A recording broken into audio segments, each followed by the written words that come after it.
세상 모든 것들이 그냥 되는 대로 내버려 놔두면 제대로 되는 것이 없습니다. 점점 좋아지는 것이 아니라 점점 파괴가 되고 타락이 되고 변질이 되고 그렇게 합니다. 특별히 그 다윗의 그 진화론 같은 경우는 내버려 놔두면 조그마한 그런 어떤 물체가 미생물도 되고 내버려 놔두면 진화해서 점점 좋아져 가지고 뭐 미생물도 되고 고등동물도 되고 뭐 사람도 되고 이렇게 주장을 해요. 내버려 놔두면 저거 진화된다는 거예요. 좋아진다는 거예요. 진화.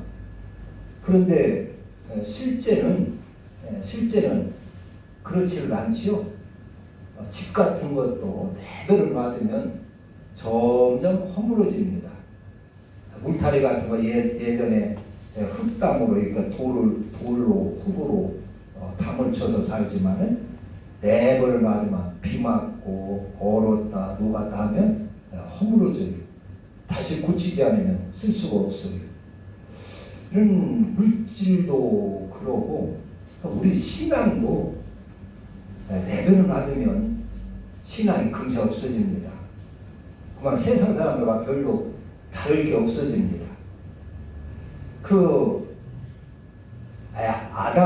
아담이 하나님을 잘 경험한 사람 아닙니까?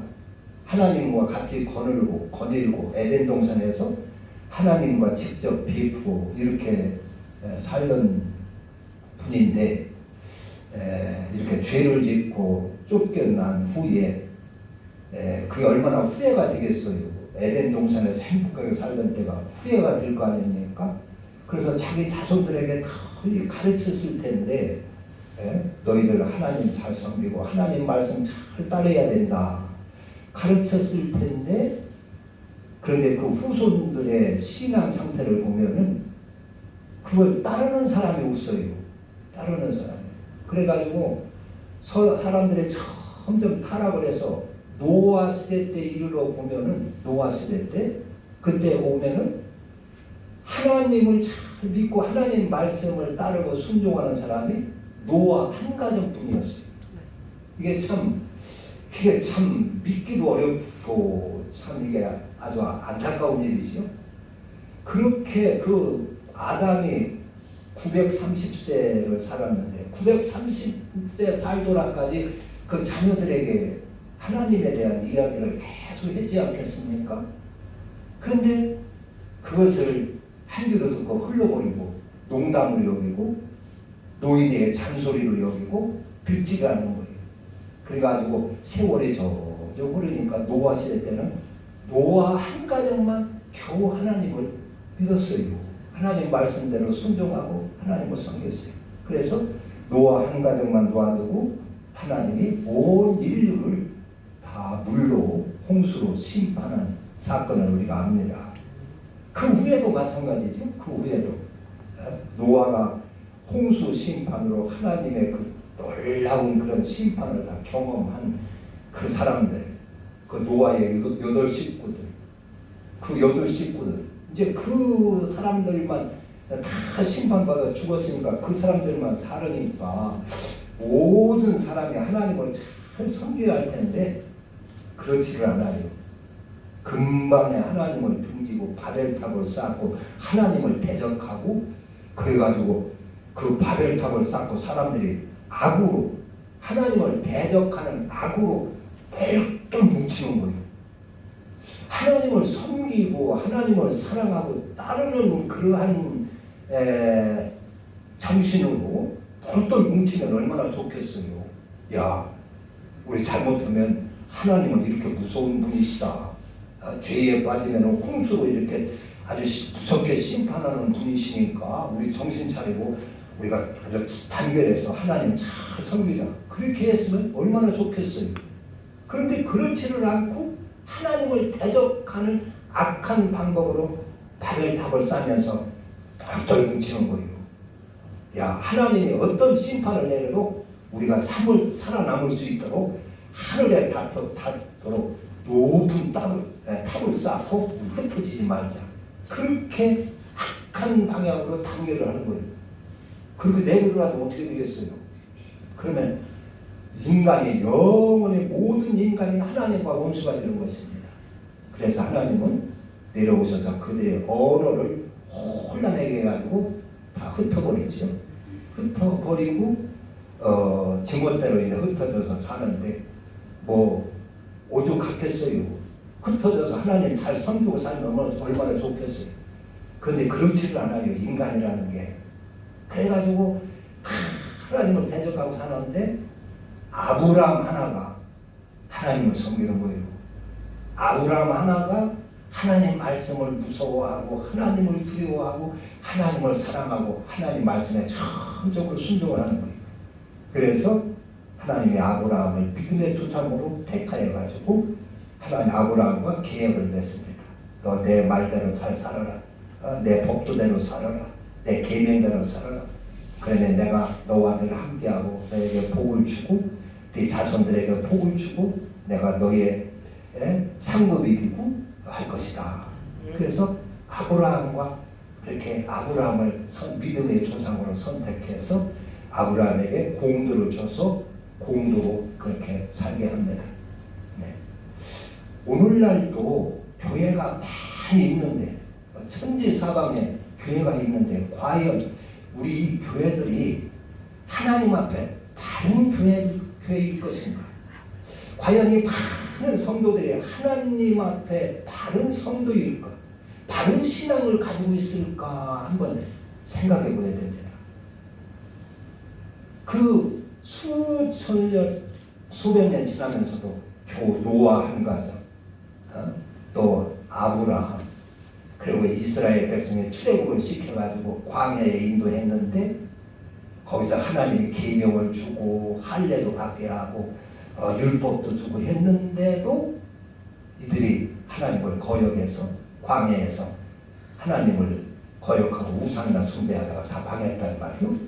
겨우 여호수아와 갈렙이 믿음으로 이렇게 하나님을 섬겼는 것을 봅니다. 그러면 그런 것을 비추어서 비교해서 볼 때 오늘날 우리 교회들의 성도들의 신앙은 과연 어떨까? 신앙은 두 가지가 있어요. 마음으로만 믿는 신앙이 있습니다. 이것은 미신적인 신앙입니다. 미신은 마음으로만 믿고 자기 소원이나 이루어달라고 하는 것이 미신입니다. 마음으로 이렇게 정성을 들이면 나에게 복 주겠지 해가지고 섬기는 것이 그게 미신입니다. 그 미신이 우리 교회에 많이 들어와 있어요. 그래서 마음으로 믿기만 하면 구원받고 마음으로 믿기만 하면 영생을 얻고 하나님의 자녀가 된다고. 그래서 이것을 복음으로 알고 있어요. 복음으로. 그리고 하나님 말씀대로 살아야 된다. 하나님 말씀대로 지켜야 된다. 율법을 지키고 계명을 지켜야 된다 하면은 그건 율법주의라고 그렇게 오해를 하는 분들이 있어요. 하나님은요 마음으로 믿어갖고 드는 분이 아닙니다. 하나님은 모든 것이 다 실제적입니다. 천지 창조한 것도 실제적이고 그리고 예수 그리스도를 이 땅에 보내신 것도 마음으로만 보낸 것이 아니라 실제로 보내셨습니다.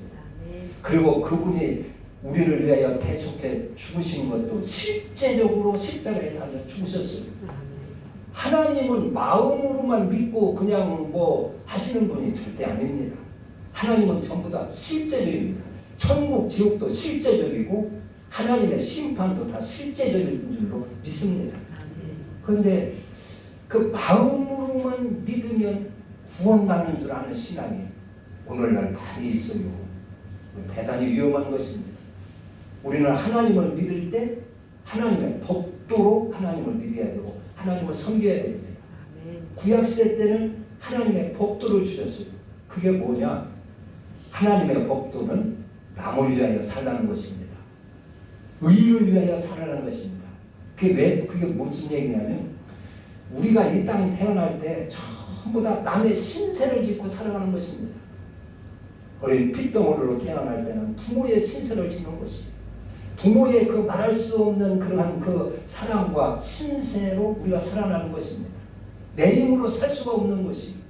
우리가 조금 커서 한참 뭐 성인이 됐다고 우쭐거리고 다니지만 우리 삶 하나하나 모든 것이 남의 신세를 짓는 것입니다. 내가 아침에 먹고 온 그 밥 한 그릇도 농부의 그 땀 흘리고 피땀 흘려서 수고해서 지은 그러한 그 식량이라 그런 얘기. 농부의 신세를 짓는 것입니다. 내가 알지 못하게 그 농부가 피땀 흘려 지은 농산물을 아침에 우리가 먹고 나온 거예요. 신세를 짓는 것입니다. 내가 입는 옷 하나 이거 하나도 우리는 내 돈으로 사니까 뭐 무슨 상관이냐고 하지만 알고 보면 하나님께서 나를 위하여 알지도 못하는 사람들이 공장에서 봉지를 써가며 옷을 만들어가지고 우리를 입히시는 겁니다. 다 남의 신세를 지고 우리가 사는 것이 자동차 하나도 남이 만들어주는 것이고 길바닥 걸어다니는 것도 다 남의 수고고 그래서 온통 우리가 한평생 다른 사람의 신세를 지고 살기 때문에 네가 마땅히 너는 남을 위하여서 살으라 하는 것입니다. 남에게 유익이 되도록 살아야 한다는 것입니다. 그게 하나님의 법도입니다. 나를 위하여 사는 것은 악이라 그런 얘기예요. 내 욕심과 내 정욕을 위해 사는 것은 악한 것이 뭡니다. 그건 사람이 살 일이 아니라 그런 얘기입니다. 그래서 그 은혜를 생각하고 너희들이 의라고 하는 것은 나보다도 남을 먼저 생각하고 남을 위하여 사는 것입니다. 남에게 유익이 되도록 사는 것입니다. 그게 하나님의 법도입니다. 우리가 신앙생활을 할 때 이런 하나님의 법도로 하나님을 믿어야 되는 것입니다. 마음으로 이런 법도를 내가 직접 받아서 삶으로 하나님을 섬기고 하나님의 이름을 높이고 하나님의 이름을 나타내야 되는 것이. 그런데 마음으로만 믿고 만난 말이에요. 마음으로 믿으면 절대 우리가 변화가 없습니다. 그리고 신앙생활하다 어려움을 당하면 믿음이 흔들립니다. 특별히 죽을 때쯤 되면 마음으로만 믿던 신앙은 죽을 때 되면 다 없어져요. 몸이 아파서 병원에 누워있고 뭐 이렇게 하면은 그 신앙이 검불 같습니다. 날아가 버립니다. 그래서 내가 과연 구원받을 것인가 천국에 갈 것인가 의심을 하게 돼요. 그래가지고 목사님이 신방만 물어요. 질문을 해요. 하나님 나 같은 사람 진짜 천국 갈까요? 그러면 어떻게 하는 무슨 그때의 목사님들이 그런 사람들에게 신방 가서 해주는 성경 구절이 로마서 5장에 있어요. 5장에 6절, 8절, 10절 보면 있어요. 로마서 바로 전장. 그래서 하나님이 우리를 연약할 때 그리스도께서 우리를 위하여 죽으셨다. 우리가 연약할 때라고 하는 것은 털딱선이 없을 때라 그런 얘기입니다. 아무것도 모를 때 하나님이 나를 위하여 독생자를 보내주시고 예수 그리스도가 죽어주셨다는 거예요. 그러니까 걱정하지 말라는 거예요.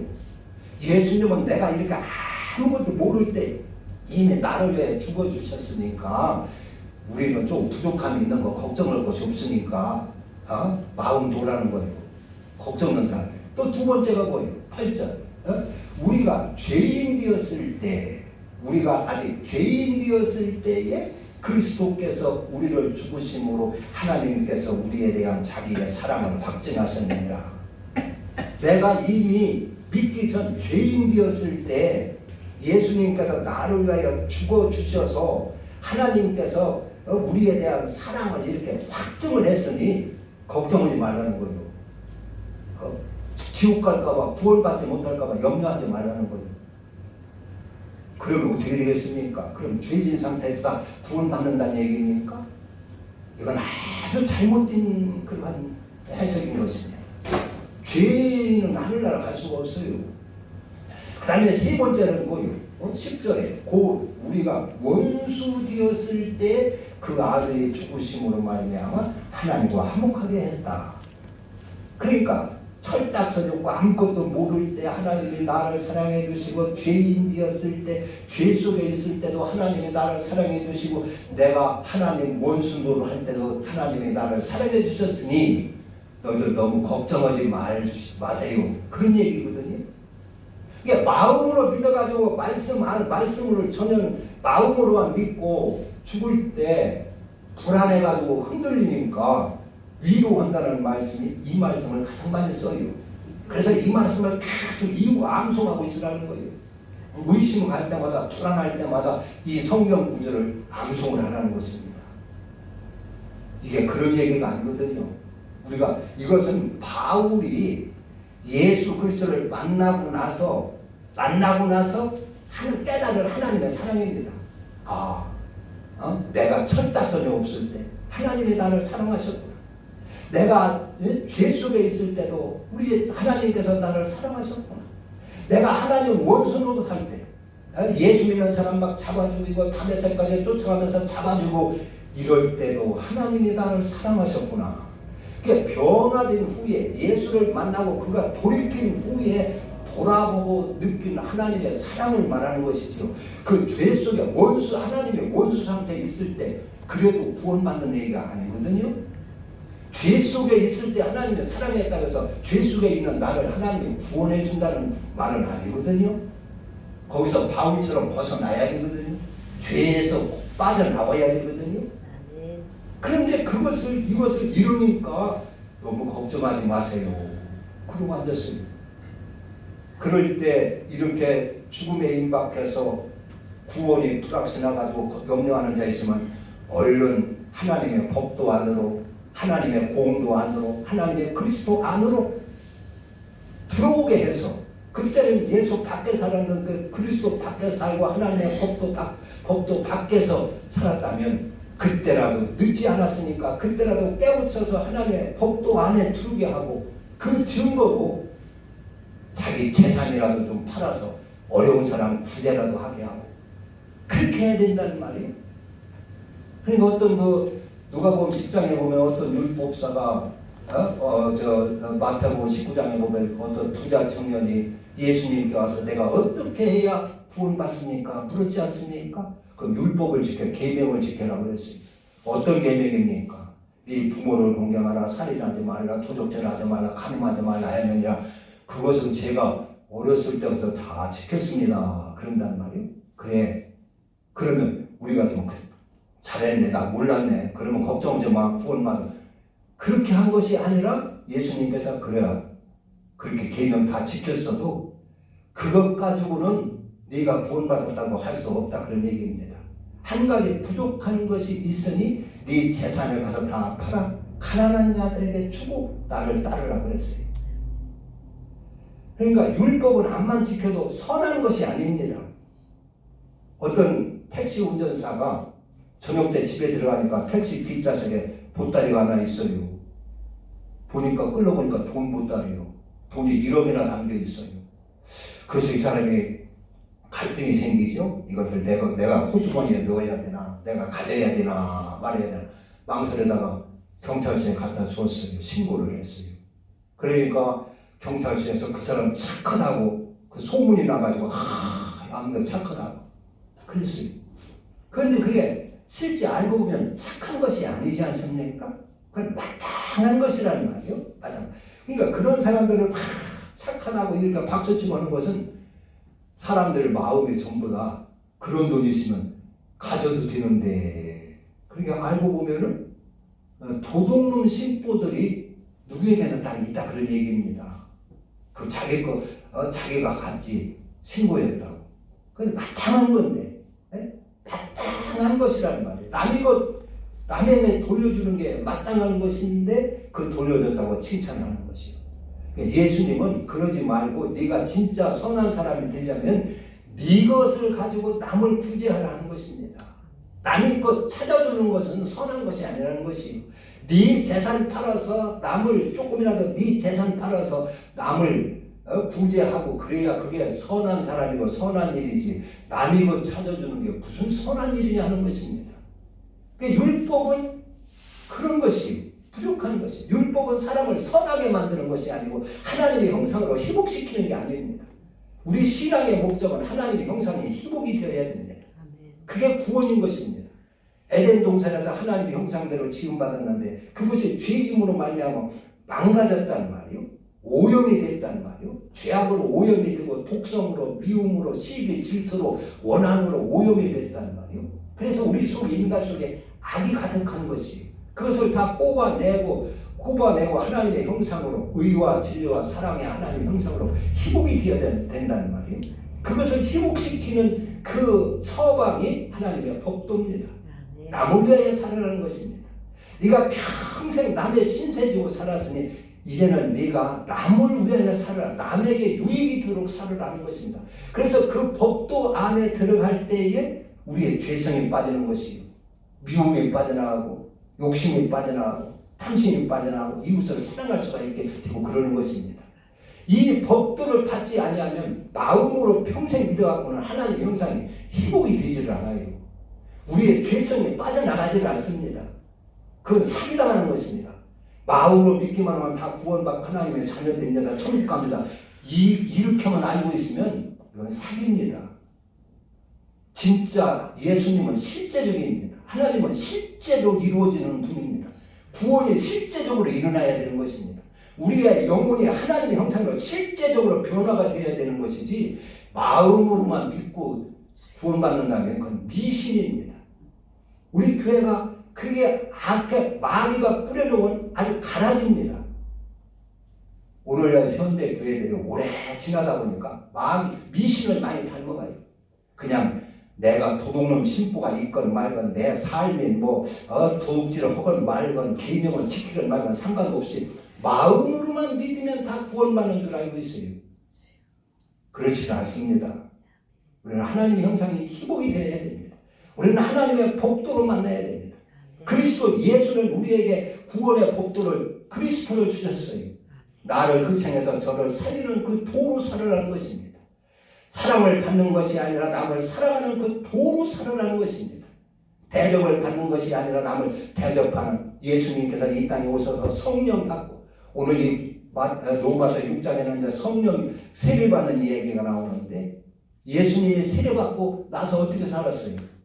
공생애를 사셨죠? 자기를 희생하는 삶을 사신 것입니다. 남을 섬기는 삶을 사신 것입니다. 자기를 위한 삶이 아니라 하나님 앞에 온전히 바쳐지는 삶을 산 것입니다. 그게 세례받은 자의 모습입니다. 세례라고 하는 것은 하나님의 법도로 살겠습니다 하는 약속입니다. 내가 하나님의 그리스도로 살겠다고 하는 그 언약입니다. 세례만 받고 이 법도를 무시하고 여전히 내 정욕으로 살고 욕심으로 살고 탐욕으로 살면 하나님을 우롱하는 것이 되는 것입니다. 하나님을 기만하는 것이 되는 것이요. 그러니까 하나님의 진노를 받게 되는 것입니다. 말뿐이라는 말이요. 그래서 믿는 사람들이 하나님의 진노를 당하는 것입니다. 그리고 세례는 하나님의 말씀대로 그리스도로 주님께서 우리에게 주신 그 생명의 진리 그리스도로 살겠다고 하는 약속이 세례입니다. 그러니까 세례를 제대로 이렇게 받게 하면 괜찮은데 또 신앙생활을 하다 보면 한 6개월 교회 나오면 무조건 세례 받으라고 하는 거예요. 의미도 잘 모르고 설명하지도 않고 무조건 세례를 받으라고 해서 그냥 떠밀려가지고 세례 받는 경향이 많은데 실제는 그게 아닙니다. 하나님과 아주 근엄한 그 언약을 맺는 것입니다. 내가 하나님의 말씀으로 살겠습니다. 내가 그리스도로 살겠습니다. 그리스도로 살지 않으면 나를 죽여도 괜찮습니다. 그런 그 약속이 세례고 침례고 할례인 것입니다. 그래서 그리스도와 말씀으로 완전히 연합하는 것입니다. 그리스도와 함께 내가 실제적으로 죽어야 내 죄된 몸이 죽어야 하는 것입니다. 그리고 그리스도로 다시 부활하는 것이 세례입니다. 침례입니다. 예수와 함께 완전히 실제적으로 살아나야 된다 그런 얘기요. 마음으로만 믿고 되는 것이 아니라. 그래서 오늘날 믿음이 이렇게 마음으로 믿는 믿음, 그리고 실제적으로 하나님의 법도 안에서 하나님의 법도로 하나님과 연합하는 그런 믿음, 그런 믿음이 있어요. 어느 것을 선택해야 합니까? 여기 세례는 주님과 연합하는 것인데, 그러니까 말씀으로 하나님과 어떻게 연합하겠어요? 그분의 계명으로 연합을 하는 것입니다. 그분의 법도로 연합을 하는 것입니다. 그 안에 들어감으로 하나님과 연합이 되는 것입니다. 마음으로만 그냥 믿습니다 했다고 해서 연합이 되겠어요? 말로만 한다고 해서 연합이 되겠어요? 한미 연합이 그냥 말로만 해서 됩니까? 실제적으로 같이 움직이고 그 법 안에서 그 뜻 안에서 같이 움직여야 되지. 오늘날 이렇게 마음으로만 믿으면 그것이 복음인 줄 알고 하나님 말씀대로 지키고 살고 그 법도 안에 들어와야 한다면 무슨 율법의 행위인 줄 알고 구원이 무슨 인간의 행위로 만드냐? 믿음으로 받지. 그렇게 오해를 하고 있어요. 행위로, 인간의 행위로 구원받지 못한다는 얘기는 아브라함이 하나님을 믿기 전 아무리 착한 일을 많이 했어도 그것 가지고 구원받는다는 얘기가 아닙니다. 하나님께서 아브라함아 네 본토 친척 아비집을 떠나 내가 지시하는 곳으로 가라. 그 말씀을 받아서 순종하고 따른 그 믿음을 말하는 것입니다. 그게 믿음으로 구원받는 것입니다. 아브라함이 그 말, 하나님께서 명한 그 말을 마음으로만 믿고 순종하지 않으면 하나님이 믿음으로 인정을 하겠습니까? 인정을 하는 것이요. 그리고 아브라함이 그 하나님 그 말씀 받기 전에 아무리 좋은 업적이 있고 뭐 착한 행실이 있다 할지라도 그것으로 구원받는 것이 아니라 그런 얘기입니다. 하나님이 오늘 나에게 주시는 말씀. 그래서 어제까지는 내가 악하게 살고 죄 속에 살고 했다 할지라도 오늘부터라도 우리가 하나님의 법도 안으로 들어오면 아브라함의 갈대아 우르를 떠난 것처럼 내 죄의 본성을 떠나고 내 악의 본성을 떠나고 내 죄성을 떠나서 하나님이 인도하시는 하나님의 법도 안으로 들어오면 하나님께서 인도하시는 그 그리스도 안으로 들어오면 과거의 죄는 전혀 묻지 않고 불문에 붙이고 생명을 준다 그런 얘기입니다. 그러니까 하나님이 요구하는 믿음, 성경의 그 믿음은 하나님의 말씀을 받아 순종하여 따르는 믿음입니다. 미신처럼 마음으로만 믿는 그런 믿음이 아닙니다. 마음으로 믿는 믿음 그 어디다 써먹겠어요? 미신 섬기는 거나 써먹지. 써먹을 데가 없습니다. 그걸 믿으면 가정도 변화가 안 되고요. 부부간에 평생 신앙생활 하면서 부부간에 싸우며 살고 그렇습니다. 변화가 없습니다. 법도로 하나님을 만나고 법도 안에서 하나님을 섬겨야 되는 것입니다. 마음으로 믿어갖고는요. 교회도 변화가 되지 않고 뭐 목사가 되고 장로가 되도요. 변화가 되질 않아요. 하나님의 형상이 회복이 되질 않는 것이요. 하나님이 오늘 우리는 말씀으로 온전히 하나님과 연합하고 그리스도와 연합하는 저와 여러분 되시기를 주님의 이름으로 축원합니다. 기도합니다. 하나님 아버지 하나님